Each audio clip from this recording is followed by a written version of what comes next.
50 से ज़्यादा केस, 700 से अधिक शार्प शूटर्स, देश के 11 राज्य और कई देशों में फैला हुआ गैंग, 60 लाख से ज़्यादा का हथियार, 2018 और 2020 दो बार सलमान खान की सुपारी देने वाला, 7 करोड़ से ज़्यादा की प्रॉपर्टी का मालिक और 40 से ज़्यादा सिम के साथ जेल से अपने गैंग को ऑपरेट करने वाला लॉरेंस बिश्नोई।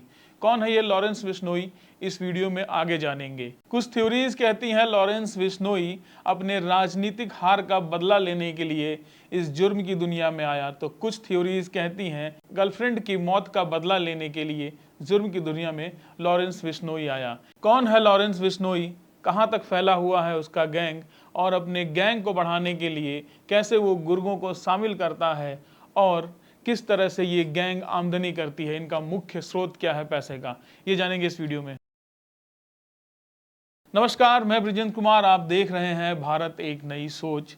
22 फरवरी 1992 को पंजाब के फिरोजपुर में एक दंपत्ति के घर एक लड़का पैदा होता है। लड़का बेहद गोरा चिट्टा होता है, इसलिए लड़के की मां ने उसका नाम लॉरेंस रख दिया। लॉरेंस एक क्रिश्चियन नाम है और लॉरेंस का मतलब होता है बेहद ही गोरा।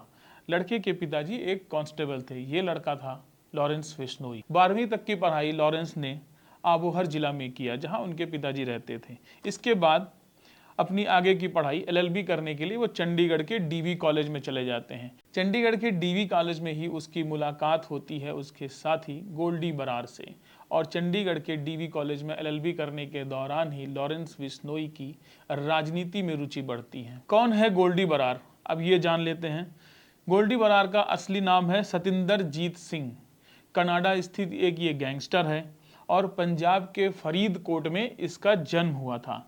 इसके ऊपर हत्या का प्रयास, मादक पदार्थों जैसे ड्रग्स इत्यादि की स्मगलिंग का इसके ऊपर आरोप है और इसके ऊपर $50,000 का इनाम है। अब बात करते हैं कि लॉरेंस बिश्नोई जुर्म की दुनिया में कैसे आया। लॉरेंस बिश्नोई जब चंडीगढ़ के डीवी कॉलेज में एलएलबी कर रहा था, तभी उसका राजनीति में रुझान बढ़ता है।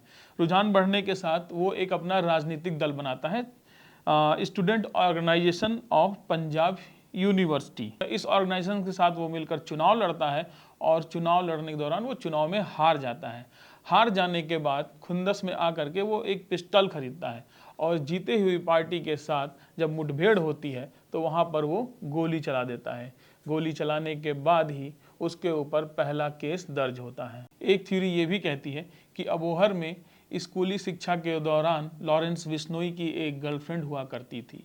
लॉरेंस बिश्नोई की उस लड़की से काफ़ी प्यार था और दोनों शादी भी करना चाहते थे, लेकिन राजनीतिक हार के बाद लगातार हो रही मुठभेड़ में उसकी गर्लफ्रेंड का मर्डर हो जाता है और अपनी गर्लफ्रेंड के मर्डर का बदला लेने के लिए ही लॉरेंस बिश्नोई इस जुर्म की दुनिया में कूद पड़ता है। अब तक लॉरेंस बिश्नोई को इन छोटे मोटे मुठभेड़ और अपराध में मजा आने लगा और उसके मन में ख्याल आने लगा डॉन बनने का। डॉन बनने के लिए उसने अपने एक गैंग बनाने की सोची और गैंग बनाने के लिए उसने खिलाड़ियों और पुलिसकर्मियों के बच्चों को इकट्ठा किया और एक छोटी सी गैंग बना ली और इस गैंग ने धीरे धीरे पंजाब में और उसके बाद हरियाणा में अपना पैर पसार लिया। लॉरेंस बिश्नोई पर पहला एफआईआर हत्या के प्रयास का था, दूसरा एफआईआर 2010 में घर में जबरन घुसने का था और तीसरा एफआईआर 2011 में मारपीट और फ़ोन की चोरी का था। ये सारे एफआईआर जो थे वो इनके स्टूडेंट करियर में ही हो गए थे। इसके बाद लॉरेंस बिश्नोई यही नहीं रुका, उसके हौसले और बढ़ गए और उसका नाम तब हुआ जब 2018 में संपत नेहरा नाम के एक व्यक्ति को उसने सलमान खान की मारने की सुपारी दी। इसके बाद 2020 में एक व्यक्ति पकड़ा गया जिसका नाम था राहुल उर्फ बाबा और इसको भी सुपारी मिली थी सलमान खान को मारने की। दोनों ने कबूला कि उन्हें सुपारी देने वाला लॉरेंस बिश्नोई था। 2022 में लॉरेंस बिश्नोई ने जिम्मेदारी ली थी पंजाबी कलाकार सिद्धू मूसेवाला को मारने का और इसके बाद उसके हौसले इतने बढ़ गए कि 2023 में उसने पंजाबी सिंगर गिप्पी गेरेवाल के घर पर भी फायरिंग कराई थी। उसके बाद 2023 में करड़ी सेना के अध्यक्ष सुखदेव सिंह गोगामेड़ी को जयपुर में और इसके ठीक 10 महीने बाद बाबा सिद्दीकी पूर्व मंत्री महाराष्ट्र के जो रह चुके हैं उनकी हत्या की जिम्मेदारी भी लॉरेंस बिश्नोई ने ली है। तो ये है लॉरेंस बिश्नोई के अपराध का कच्चा चिट्ठा जो अभी हमने आपके सामने रखा। और लॉरेंस बिश्नोई इस समय गुजरात के साबरमती जेल में बंद है और दैनिक जागरण की एक रिपोर्ट हमने पढ़ी तो उसमें देखा, ये पाया कि उस रिपोर्ट की माने तो साबरमती जेल में जिस सेल में उसको रखा गया है उसको बेहतरीन सुविधाएं दी जा रही हैं और वहाँ पर उस सेल में एक बड़ा सा गार्डन भी है जहाँ पर लॉरेंस बिश्नोई आराम से घूमता है और अपना काम करता है। अब समझते हैं कि लॉरेंस बिश्नोई के गुर्गे कहाँ कहाँ फैले हैं और वो अपनी आपराधिक गतिविधियों को किन किन राज्यों में अंजाम दे रहा है। इसके साथ ही दुनिया के किस किस कोने में उसके गुर्गे फैल कर उसके आपराधिक कृत्यों को अंजाम दे रहे हैं। तो समझते हैं। पंजाब, हरियाणा, राजस्थान, मध्य प्रदेश, दिल्ली एनसीआर, बिहार, वेस्ट बंगाल, उत्तराखंड, महाराष्ट्र, झारखंड व गुजरात, ये भारत की बात है। यहाँ पर उसने लॉरेंस बिश्नोई ने अपने पैर जमा लिए हैं। इसके साथ ही साथ विदेश में जाएं तो कनाडा, यूएसए, अजरबैजान, पुर्तगाल, यूएई और रसिया में लॉरेंस और गोल्डी बरार के जो गुर्गे हैं ये लोग उनकी आपराधिक गतिविधियों को अंजाम दे रहे हैं।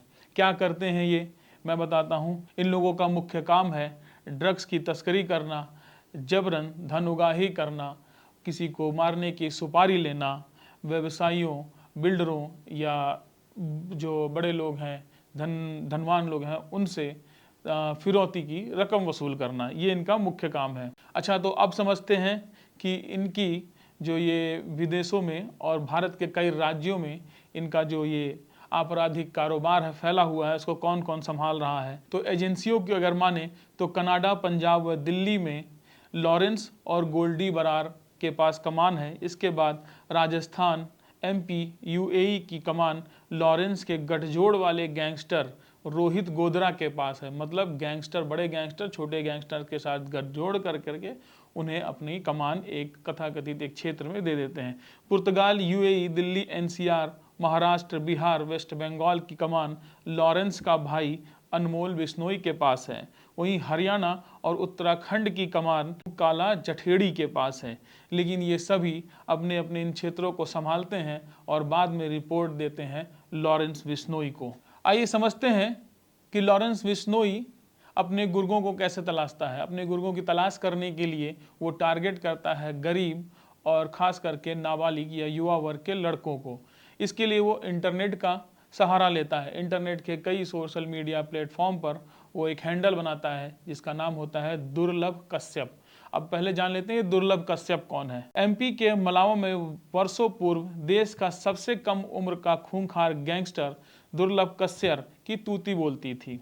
उम्र से ज़्यादा दुर्लभ कश्यप के ऊपर कई सारे केस दर्ज थे। दुर्लभ कश्यप और उसके गिरोह के जो सदस्य थे वो आंखों में सुरमा, माथे पे लाल तिलक और गले में गमछा डालकर चलते थे। उनका नारा होता था महाकाल। उसी तर्ज पे लॉरेंस का भी एक नारा है, वो बोलता है जय बलकारी। 2001 में पैदा हुआ दुर्लभ कश्यप महज 20 साल की उम्र में 2020 में उज्जैन में अपने विरोधी रमीज के साथ गैंग वॉर में मारा जाता है। लेकिन अभी भी दुर्लभ कश्यप इंटरनेट पे जिंदा है। उस वक्त भी दुर्लभ कश्यप से युवा बड़े जल्दी फॉलो हो जाते थे और उसकी आपराधिक गतिविधियों में शामिल हो जाते थे बड़े बड़े गैंगस्टर बनने के लिए।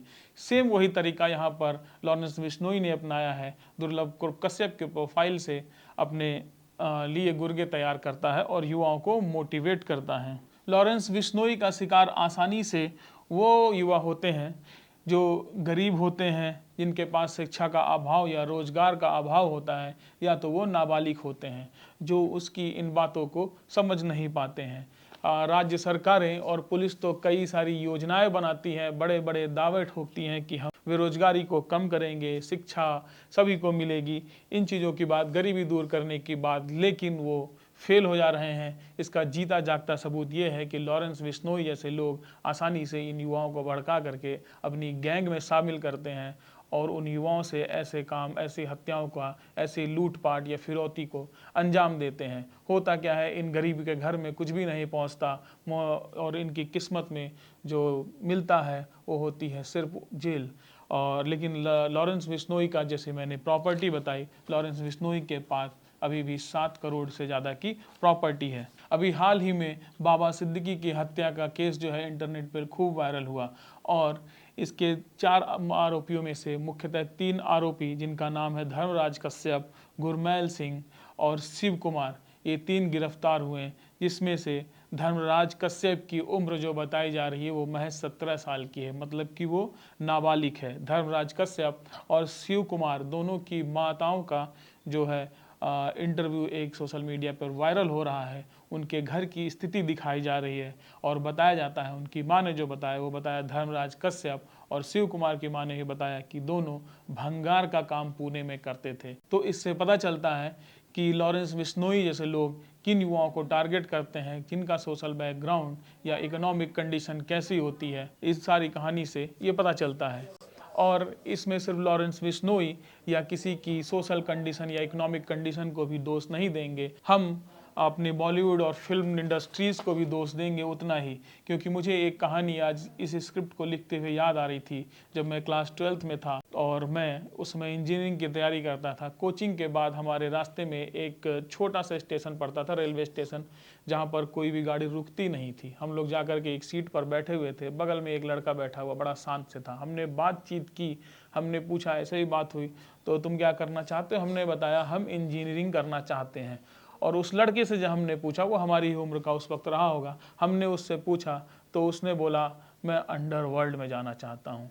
उस समय मुझे ज़्यादा समझ में नहीं आया कि ये अंडरवर्ल्ड क्या होता है, लेकिन आज इस स्क्रिप्ट को लिखते ही लिखते अचानक से मुझे वो कहानी याद आ गई कि कैसे उसको इंस्पायर किया था एक फिल्म ने, जो उस समय काफ़ी हिट थी, और वो फिल्म थी कंपनी।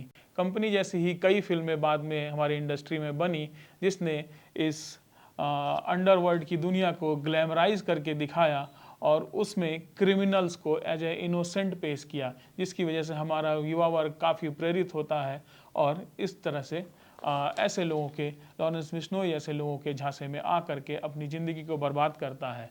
तो खैर, ये वीडियो कैसा लगा आप ज़रूर बताइएगा, कमेंट बॉक्स खुला है। अच्छा लगा हो तो शेयर करके और लोगों तक ज़रूर पहुँचाइएगा, लाइक भी कर दीजिएगा। नमस्कार, मैं ब्रिजेंद्र कुमार।